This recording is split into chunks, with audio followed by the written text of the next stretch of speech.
Hi everybody. So what we're going to do today is we're going to put our new quick cooker to immediate use by making some ribs. It's Labor Day. I traditionally make ribs right around Labor Day, but this promises to be a much faster routine than my usual braise. What I'll usually have to do is put them into a strip of aluminum foil, a little bit of water, low heat in the oven for 2.5 hours before it's done. So this should be a little bit faster than that. We'll see how fast it is. So I've got my ingredients. This is going to be very boring because it's basically put it in the pot, turn it on, walk away. So we're just going to do that today. What I have here, all we really need to start off with are our ribs. I have about 3 or 4 pounds of ribs, and I have basically already marinated them in a barbecue rub that I use. Use whatever your favorite is. You can use seasoned salt, Cajun seasoning, Mexican seasoning, whatever you like. And I have here about 6 ounces of root beer. Actually, that's not entirely true. This is half root beer and half Dr. Pepper. Okay, a little mixture of both, but you can use your favorite. Just make sure you use a whole sugar soda. Don't use a diet soda because that will not taste good in the end. So all we need to do is take our ribs. They're pre-marinated, they're ready to go. And I'm just going to drop them in the pot. The pot's ready to go.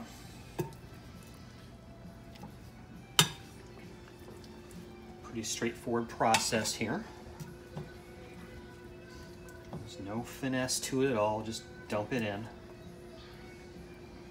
And okay, once they're all in, the next step is to take your soda, pour it in, and do it along the side there so you don't wash off too much of that mixture. All right, that's it. You have your soda, that's all. Lid it up. Make sure it's sealed properly. Still getting the hang of this. Oh, so there we go. Okay, and it bings at you. So, very easily, the process, you go down here, and there are all these settings on the cooker. You turn the knob, it will move you over to where you want to be. For us, it is beef and pork. The default setting is 35 minutes. That should be enough for us. Once you are there, make sure that you want to make sure this is not engaged. Pop it up. Okay, otherwise you will not get pressure. Okay, make sure that's set, ready to go. 35 minutes. Click start. And what it's doing right now is it's going to start accruing pressure. And once the pressure is basically high enough for it to start cooking, this red dot will pop up. Once that pops up, that means it's at full pressure and that it's on its way. Once this pops up, it'll take a couple of minutes before the timer will start, but at that point it will. So we're going to let this cook for 35 minutes. At that point, we'll come back, we'll take a look at it. I'll guide you through the next step in the process. So see you in about a half second or so. Okay, so it's been about 10 minutes or so, and if you take a look, you will see that the red button has popped up, which means it is fully pressurized, and we are cooking. And the digital display shows that as well. We have 32 minutes until this is done. Again, we don't need to do anything. It's doing all the work for us right now. So when 32 minutes is up, we will come back, we'll look at the readout then, and then we'll go on to the next steps following. So see you back in a second. Okay, time is up. It's been keeping warm for about 14 minutes now, but it should be thoroughly cooked. So in order to open this up, you've got to release the steam. This is where you want to stay clear of. Here's the button. Okay, so sort of stand back. The red button means it's still pressurized. This will release it. It might take a bit. Of course, you don't want to be anywhere near that when it comes out. Steam burners can be pretty nasty. This is depressurizing it so that we can open it safely.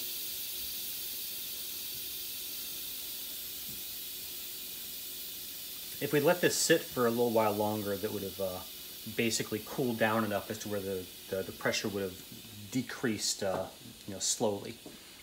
But that's not what we're after here. Still hissing. You don't want to remove it. You won't be able to remove it until it's done. Watch that right there. Might take a minute or so, but it shouldn't be too much longer. It's almost done. Now it's thinking about it. And there it goes. Okay, now it's done. Grab the lid, twist it over to open. It'll beep at us. Lift it up. And there are our ribs. Ooh. Check them out. Ah.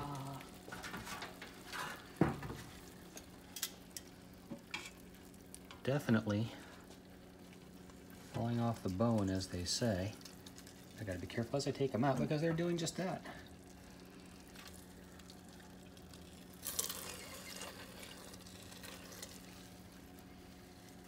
Of course, I'm not done with these just yet.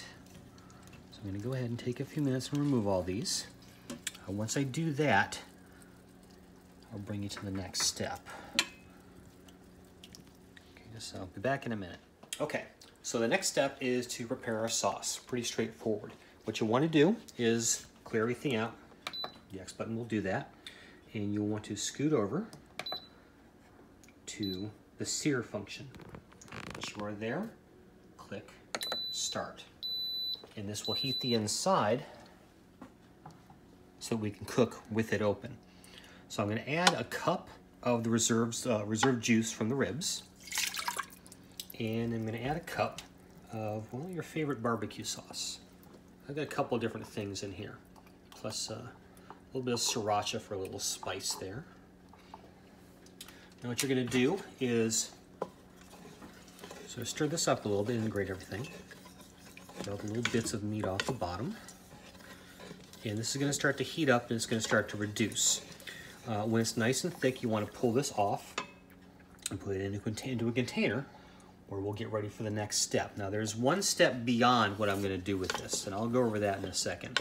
But right now, this will start to get hot. It'll start to thicken up, so you want to reduce that down until it's about the thickness of a barbecue sauce. Right now it's still pretty thin because we added all the reserve juice from the ribs. So maybe 10 or 15 minutes. Right now it's still coming up to heat, but it won't take that long to do. So I'll be back in a minute when it's thickened up. Okay, so maybe 4 or 5 minutes has passed, and what I've done is I've reduced this down to a pretty much a nice thick consistency. And this was on the sear setting on the pot there, so it was right there. I turned it off because it was a little hot, but this is about what we're looking at there. Okay. Pretty good thickness. Give it a taste. It's very good. It's not just the barbecue sauce. You've got the flavor of the ribs in there too, because we added some of the remainder of the cooking sauce. So we're going to empty this into our handy silicone prep bowl that you can also get from Pampered Chef right here. Okay, there it is. It's the sink next time. So at this point, you've got a couple of options. You can take the ribs, you can toss them in the sauce and just serve them as is. I'm going to do the second option. What I'm going to do is I'm going to take my basting brush, also from, isn't that cool? This sits on the edge of the bowl. Also a Pampered Chef product, which is kind of neat. And I'm going to baste my ribs with the sauce, and add as much or as little as you like. It will absorb it pretty readily. Try to get the sides there and whatnot too. What I've done is the oven is now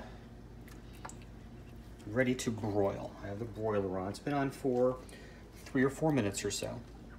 And I'm going to put these under the broiler just long enough to darken up the sauce and caramelize it a little bit. Okay, your task is to try to sort of make a nice glaze out of it. But once you put it in, if you choose to do this, okay, you don't want to walk away, because it happens pretty quickly. You can go from a nice glaze to inedible toast in a matter of seconds if you're not careful about it. So you put this under the broiler, Don't go far. Keep a close eye on it. Keep your oven mitts on your hands. And be ready to pull them as soon as they look right. Okay, so I think we're looking okay here. I think I've got most of the sides. That looks good. All right. So we are now ready. Got a lot of leftover sauce in that. That'll be used for another day, I'm sure. So, broiler's on. I've got the setting a little high up. So I put this in here. Put that on so you can keep an eye on it. I'm just gonna keep as promised. Keep your gloves on. Okay. So it might take a couple of minutes, but I'm not gonna wander far. So come back in a second. These will be done. Okay. I don't know if you can see or not, but it is starting to bubble up. Okay, so it's starting to caramelize. It is starting to cook somewhat. And you can leave it open like this. This is basically like you're reverse grilling it. Basically, the heat is on top. So I don't want it to burn. Give it another minute or so, all depending. Shouldn't take too much longer. And look for the first wisp of smoke there, maybe.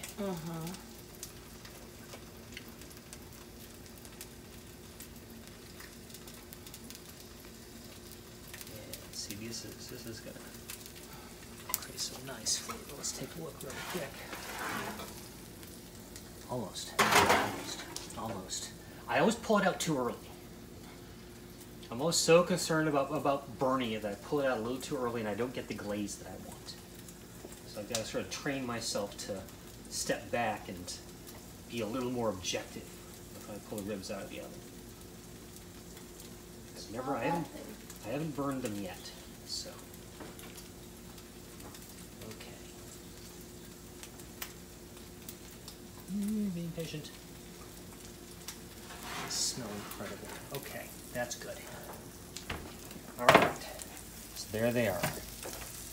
Got a nice little amber glaze on them. Gonna let them cool off a little bit, and once they do so, they will dry up and they will be ready to serve. As you see, you look at the color on those and they're just falling apart. Normally it would have taken me the bulk of a day to do this, but we got it done in about an hour or so, which is a pretty significant cut in time. Okay, so I'm gonna go ahead and plate these and I'll show you the plating when we're done, so I'll be back in a second. Okay, so we've plated them all up. Take a look. Really good color on those. Really, really tasty. I'm gonna put a little bit of my more of my rub on here, just for show, basically. That does give it a little extra kick. Around the edges so they can see that you care. And there you go. Ribs in an hour. I think that everyone's gathering around to eat these, so they're not going to last for very long. But give it a shot. It works really well. We'll be doing more with the cooker as time passes. But I think this is a pretty good trial run. Ribs can be tricky. I've had ribs, a lot of bad ribs in my life, and these look pretty good. So, thanks for tuning in. Go cook and have a good afternoon.